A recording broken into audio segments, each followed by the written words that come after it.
Hi everyone, welcome back to another video from Gaming Basics. In this video, we will be learning how to turn off notifications on Minion Rush application. So let's go ahead and dive into the video since the process is quite easy.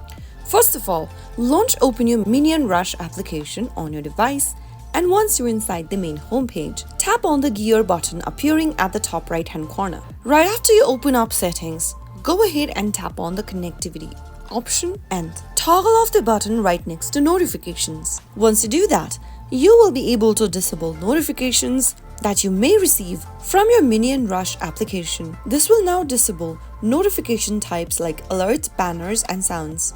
That is how you can easily turn off notifications on Minion Rush. If you ever want to turn it on back again, you will simply need to toggle on the button under notifications. If you found the video to be helpful, go ahead and give us a thumbs up. Don't forget to subscribe to our channel by hitting the subscribe button. Also, press on the notification bell so that you'll never miss another upcoming upload from us. I will see you again in the next video. Thank you for watching.